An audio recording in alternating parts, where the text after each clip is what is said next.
Hello, fellow Earthlings, it's Livs, and today I'm going to be talking about the new Netflix Christmas movie, Holiday.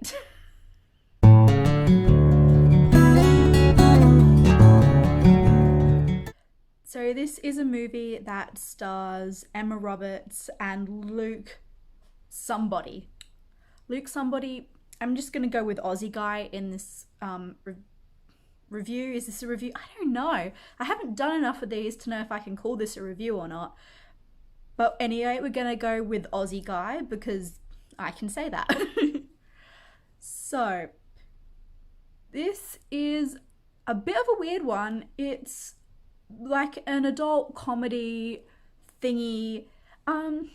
It's kind of good, actually. I mean, it's not great. It's not a great film. It is not the top end of film majesticness.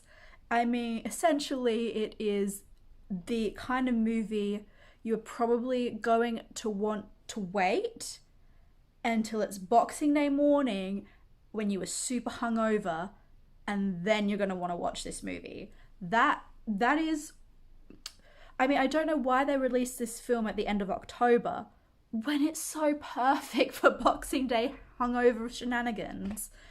But anyway, here we are. So, this is about Emma Roberts' character Sloane, who is almost 30. She is extremely single, and her family are way too invested in her personal life and really want her to find a guy and settle down, which obviously annoys her. And then there's Aussie dude who has a name in this film. It might be Nick.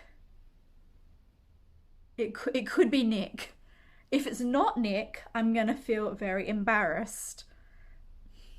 I think it's Nick.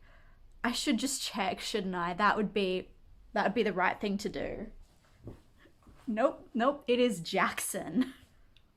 Okay, so then you get Jackson, who's this Aussie pro golfer who is having a weird relationship time too. So Sloane goes to her family's place for Christmas. They're all awkwardly harassing her about being single. Then she's like mean to like a 6-year-old about boyfriends and stuff. So that was a bit mean, but okay. But then her little brother gets engaged to this person he's been dating for like not long at all. I think it's like hasn't even been a year. So that's a bit weird. But anyway, they get engaged, and it's weird mainly because they don't really seem to know each other all that well. Like, he has hobbies that she knows nothing about, and later on it turns out he doesn't even remember how they met, which is a bit awkward for her, but okay, there we go. And Jackson goes to it's not his girlfriend, he's been on apparently like 3 dates with this woman, but he agrees to go to her family's for Christmas, and they're real intense, and they seem to think that this means that one day he's going to marry their daughter, and like, no, it's really weird and creepy. So they meet each other at a shopping centre. They're both trying to return Christmas presents that they don't want, and they get talking about this thing that Sloane's aunt does, which is she'll get a holiday for each like holiday throughout the year. So that she has someone to like spend that holiday with, and they're not really expecting like any commitment or anything from it.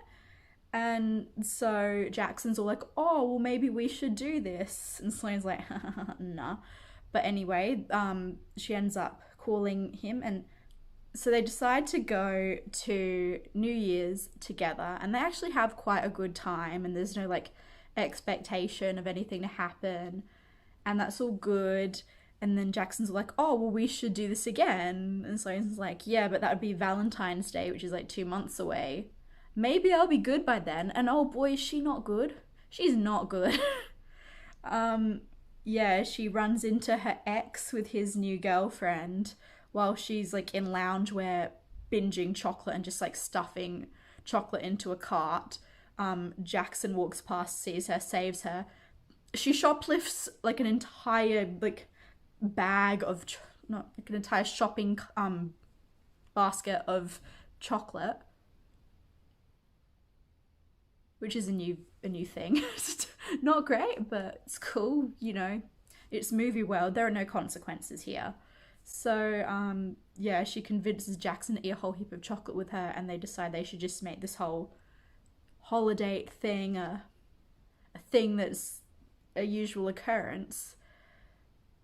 My issue with the whole thing is it's meant to be, it's meant to be taking all this pressure off from the family, but for some reason Sloane tells her family that Jackson's a holiday. I kind of thought in this situation she'd probably be like, oh, this is the dude I'm seeing, and like that would get them to back off.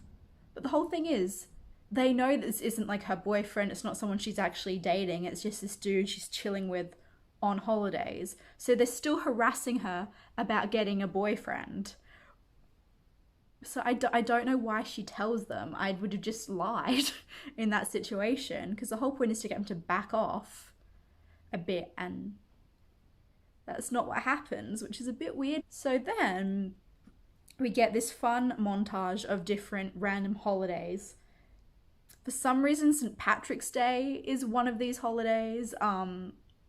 Yeah, some of the things that count as like holidays surprises me. It's just like any like vague holiday where you can go and get drunk is included in these holidays. For some reason, Mother's Day is also like classed as a holiday. But okay. So we get to you have Easter, which the song choice is I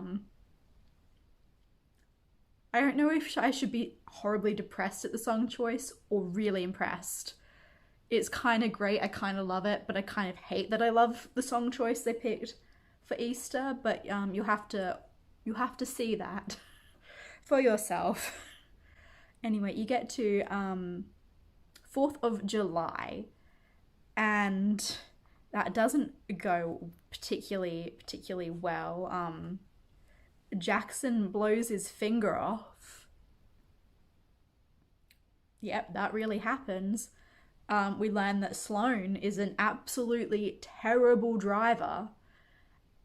And for some reason, when he blows his finger off, everyone's like, oh, Sloane, you drive him to the hospital. She's so bad at driving. She should not have a license. And she's panicking. So I don't, like, they tried to come up with some mental gymnastics for why she had to be the one to drive him to the hospital. But honestly, like, she'd also been like smoking stuff as well. Like, everyone kind of had, all like the women had been smoking stuff and all the dudes were drunk. So like none of them should have, they should have just like pull an Uber or something, get a taxi. Just don't have the slightly high person who already can't drive well almost kill them in the car like twice. Whew. So they get to the hospital and they decide they'll smoke some things to make it a bit more fun. Now, all this time, Sloane's mother has been trying to set her up with her neighbour, who is this doctor dude. And Dr. Dude is the one who's going to be putting Jackson's finger back on. And while she's, a little bit high, she decides she's going to flirt with him a bit, mainly just because, the drugs. And you see that Jackson gets a little bit jealous. That happens. But yeah, so that's just kind of like the better half of the movie. There are a few funny moments. You do laugh at it a little bit. It kind of gets a bit childish and what I'd call like the immature, like 12-year-old boy humor a bit more in the second half. So again, it's your hungover Christmas movie. You get some more holidays. You got the lead up to the wedding, and because they kind of have a moment, Jackson decides he wants to nip it in the bud, so he decides that they should both take dates, like different dates, to the wedding. So Sloane decides she'll just go with Dr. Dude, and Jackson, for some reason, decides he's going to take Sloane's aunt, which, like, that's just a bad idea. Oh, like that seemed like a deliberate wanting to hurt her kind of thing. But okay. Anyway, it turns out that Dr. Dude and Aunt seem to be getting along particularly well and are rather into each other. And they get together instead. You also get a particularly awkward dance scene, like father daughter dance scene, where the music choice, if you watch Arrested Development, you'll find it painfully hilarious. Otherwise, your eyes will probably just roll back into your skull at that choice. And I hope someone gets the reference here, but there you go. Anyway, then the Halloween comes along and Sloane's older sister's like giving them all some drugs, but then it turns out the drugs are laxatives. Because that's funny. Anyway, you get this whole scene and it turns out Sloane's ex-boyfriend she was really hung up on is his knocked up his girlfriend, and Sloane realizes they had to have got together on Valentine's Day for this to be the situation. Anyway, she has a little bit of a breakdown. You have the laxative incident. Jackson stays with her, and then the next morning they get together. But yeah, she pretty much kicks him out after. I think Sloane is like kind of embarrassed or feels like they probably shouldn't have, and it makes things awkward. She also just tends to push everyone away and isn't really all that nice most of the time. You have like this side story about like her older sister whose marriage seems to be not that. I mean, it's okay, but like her husband never does anything with her. He's, for some reason, whenever there's an event, he doesn't trust babysitters, so he doesn't go anywhere. He just stays home with the kids. So you have this like random side plot, and then she kisses, like the sister kisses one of or Jackson's like only friend you see him having in the entire film. That was my issue with this film, is that they just have all these random side plots that aren't really important because you don't really care about these characters. And yeah, I'll get to that. Anyway, you have the very stereotypical rom-com ending, where there's a reason they can't be together, but then they figure it out and it's all, you know, very standard. But the ending is particularly cheap.